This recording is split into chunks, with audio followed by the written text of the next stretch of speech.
Hello मित्रांनो, स्वागत आहे तुमचं आपल्या चॅनलमध्ये. मित्रांनो, चॅनलला सबस्क्राईब केलं नसेल तर सबस्क्राईब करून घ्या. चला तर मग कथेला सुरुवात करूया.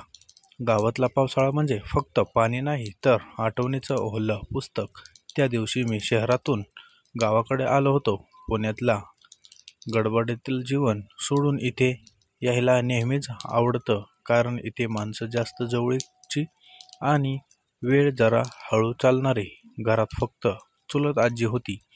लहानपणी मी तिला आजीबाई म्हणायचो, पण आता वय वाढल्यावर नात्यांची नावे थोडी बदलली होती. ती अजूनही तशीच हसमुख, पण केस पांढरे झालेले आणि डोळ्यात एक उबदार चमक कायम होती. बाहेर प्रचंड पाऊस कोसळत होता. अंगणातील मातीचा सुगंध घरभर पसरला होता. मी ओला झालेल्या बूट काढून कोपऱ्यात ठेवले तेव्हा ती स्वयंपाकघरातून आवाज देत म्हणाली, "अरे, गरमागरम चहा करते, इकडे ये, बस." मी लाकडी टेबलावर जवळ बसलो. तिने गरम चहासोबत कांद्याची भजी आणली.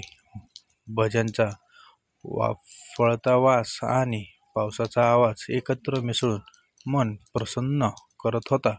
"कसा आहेस रे शहरात?" ती विचारत होती, पण तिच्या नजरेत काळजी जास्त होती. "सगळं चाललंय, पण इकडे इतकी गर्दी, पण तिकडे इतकी गर्दी, इथे यावंसं वाटतं नेहमी." मी म्हणालो. थोड्या वेळाने वीज गेली. घरात फक्त दिव्यांचा मंद प्रकाश आणि बाहेर विजांचा कडकडाट. तिने मेणबत्ती लावली आणि माझ्या जवळ बसली. "लहानपणी तू पावसात खूप खेळायचास, आठवतंय तुला?" ती हसून म्हणाली, "आवडतं ना, आणि तुझ्या हाताच्या पिठलं भाकरचं काय सांगू." मी उत्तर दिलं. अचानक पावसाचा आवाज मंद झाला आणि वातावरण आणखी शांत. तिने एक जुनी चादर आणली आणि माझ्या खांद्यावर टाकत म्हणाली, "थंडी लागेल तुला, रात्री गारवा वाढतो." त्या स्पर्शात एक वेगळी आपुलकी होती, जणू खूप वर्षापासून साचलेले प्रेम व्यक्त होत होतं. आम्ही बराच वेळ शांत बसलो.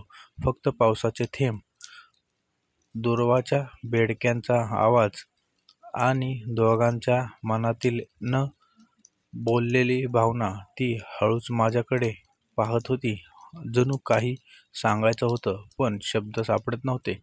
रात्र जसजशी वाढत गेली, तिने जुन्या दिवसांच्या गोष्टी सुरू केल्या. तिचं तरुणपण, गावाचे मेळे, अंगणातला बहरलेला तुळशी वृंदावन, आणि मी लहान असताना तिच्या मांडीवर झोपायचो त्या दिवसांच्या आठवणी. प्रत्येक शब्दाबरोबर आमच्यातलं अंतर कमी होत गेलं. त्या रात्री आम्ही उशिरापर्यंत जागे राहिलो.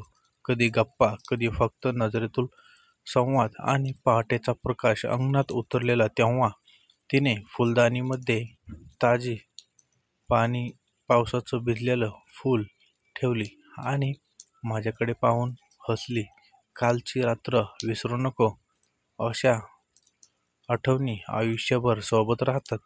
कशी वाटली आजची कथा? आवडल्यास लाईक, शेअर, सबस्क्राईब करायला विसरू नका. भेटूया अशाच नवनवीन कथेमध्ये. तोपर्यंत धन्यवाद.